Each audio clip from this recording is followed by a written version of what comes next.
PGRI program ఏదైతే ఉందో is a very innovative programme.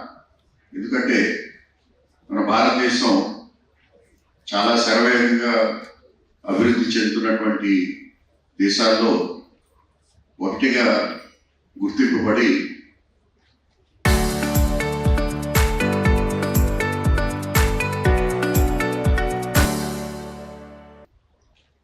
వరల్డ్లోనే fifth largest ఎకానమీగా డెవలప్ అయినటువంటి సందర్భంలో యువతని మెయిన్ స్ట్రీమ్ ఎంప్లాయ్మెంట్లోకి తీసుకురావడం ఒక ఎత్తు అయితే, కొత్తగా వస్తున్నటువంటి MSMEలు కానివ్వండి, లేకపోతే అనార్గనైజ్డ్ సెక్టార్లో ఉన్నటువంటి వ్యాపార సంస్థలు, వారి దగ్గర పనిచేస్తున్నటువంటి ఎంప్లాయీస్కి ఒక లైఫ్ లాంగ్ సెక్యూరిటీ క్రియేట్ చేయాలి అనేటువంటి ఉద్దేశంతో, అలాగే బోత్ ఎంప్లాయీ అండ్ ఎంప్లాయర్ రిలేషన్స్లో నెక్స్ట్ మైల్ స్టోన్ని డెవలప్ చేయడానికి, అదేవిధంగా వ్యవస్థీకృతమైనటువంటి వ్యవస్థలోకి యువతనందరినీ కూడా తీసుకురావడానికి ఈ యొక్క పథకం చాలా చాలా ఉపయోగపడుతుంది.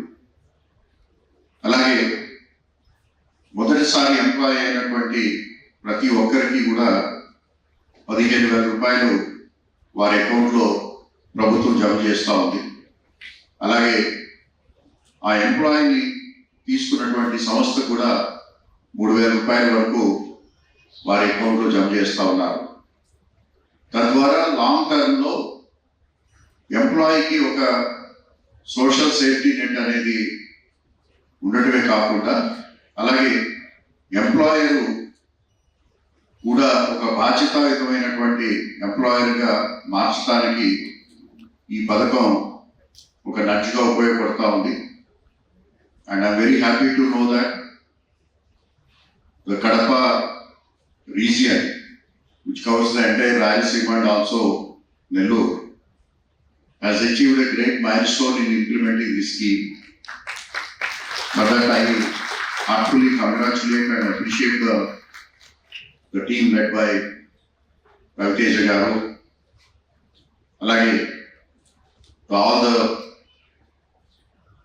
people who are working for this important cause. ఈ రోజున మన కడప జిల్లా చాలా ఫాస్ట్గా అభివృద్ధి పదంలోకి దూసుకువెళ్తా ఉంది. ఒకప్పుడు కడప జిల్లా లేక రాయలసీమ ప్రాంతం అంటే రాళ్ళకి, రప్పలకి, కరువులకి ఒక నెలవాలుగా ఉండేది. అటువంటి ప్రాంతం ఈరోజు ప్రపంచానికి కావలసినటువంటి ఎన్నో ముడి సరుకులను సప్లై చేస్తూ ఉంది. అలాగే ఒక మేజర్ హార్టికల్చర్ హబ్గా ముఖ్యంగా దక్షిణ భారతదేశంలో ఈరోజు ఎమర్జ్ అయ్యి ప్రతిరోజు కొన్ని వందల లారీలు, ట్రక్స్, అలాగే కంటైనర్స్ మన ప్రాంతం నుండి దేశంలోని ఇతర ప్రాంతాలకి, అలాగే ప్రపంచంలో ఉన్నటువంటి మార్కెట్లు కూడా చేరుతూ ఉన్నాయి. పారిశ్రామికవేత్తలు అలాగే ఉద్యోగస్తులకి ప్రత్యేక ధన్యవాదాలు తెలియజేసుకుంటా ఉన్నాను. ఈరోజు భారతదేశంలో ఉపాధి అవకాశాల కల్పన, ఉపాధి పొందిన కార్మికుల సంరక్షణ అనేది ప్రధాన ప్రాధాన్యతగా తీసుకొని ప్రభుత్వం పనిచేస్తూ ఉంది.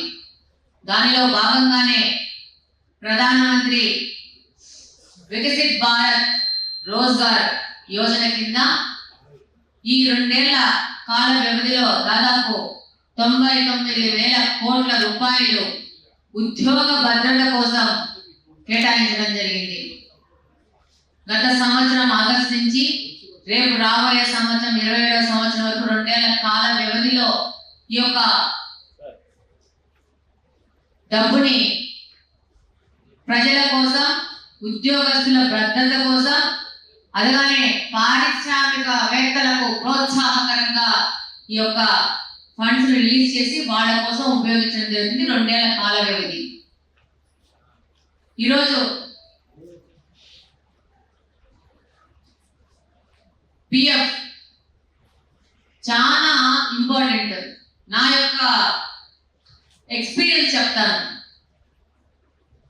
నా దగ్గర దాదాపు ఇప్పటికి ఒక 15 సంవత్సరాల నుంచి నా దగ్గర డొమెస్టిక్ వర్క్ చేస్తూ ఇంట్లో వాచ్మెన్ వైఫ్ దాదాపు 2007వ సంవత్సరంలో నా దగ్గరికి చేరినారు. దాదాపు 20 సంవత్సరాలుగా వస్తూ ఉంది. వాళ్ళకి మొదట్లో నా దగ్గర ఉన్న ఎంప్లాయీస్ అందరికీ పిఎఫ్ కడతాం. ఈ యొక్క తక్కువ వేతనం తీసుకునే వాళ్ళకి 200 ఎంతో కొంత కట్ అవుతా ఉంటుంది వాళ్ళ జీతంలో. మేము సగం వాళ్ళ సగం వేసి కట్టనప్పుడు వాళ్ళు చాలా వరకు ఒప్పుకోలే. నాకు జీతం కట్ అవుతుంది అని చెప్పేసి ఆ 200-300 ఆలోచించుకొని కట్టలా. మేము చాలా వాళ్ళని ఎడ్యుకేట్ చేసి బలవంతం పెట్టి కట్టాం. ఏ వ్యక్తికి నేను కట్టానో కరోనా సమయంలో ఆ వ్యక్తి మా వాచ్మెన్ చనిపోయాడు. భార్య, 2 చిన్న పిల్లలు, పాప నర్సింగ్ చేస్తా ఉండింది. బాబు దాదాపు I think 6th 7th class ఏమో. నా ఇంట్లోనే ఉంటారు. అంటే ఒక సడన్ గా ఒక అన్ఎక్స్పెక్టెడ్ గా ఆమె హస్బెండ్ ఆమెకు ఎర్న్ చేసి పెట్టి అతను చనిపోయాడు.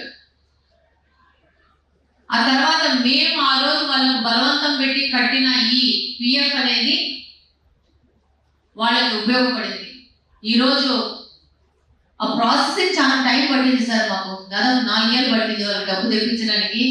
చాలా కష్టపడినారు మా ఆఫీస్ వాళ్ళు. ఎందుకంటే వాళ్ళకి తెలియక ఆధార్ కార్డులో ఒక పేరు, వాళ్ళు ఇచ్చిన ఆఫీస్ డీటెయిల్స్ లో ఒక పేరు, క్లరికల్ మిస్టేక్స్ చాలా ఉన్నాయి. వాళ్ళ అకౌంట్ అంతా చదువు లేని వాళ్ళు కదా, మేము కూడా అంతగా చూసుకోలేదు, చేసాము. బట్ ఇట్ ఆల్మోస్ట్ 4 years వాళ్ళకి డబ్బు రావడానికి. ఒక 4.5 లక్షలు 5 లక్షలు వాళ్ళకి డబ్బు వచ్చింది పిఎఫ్ కింద.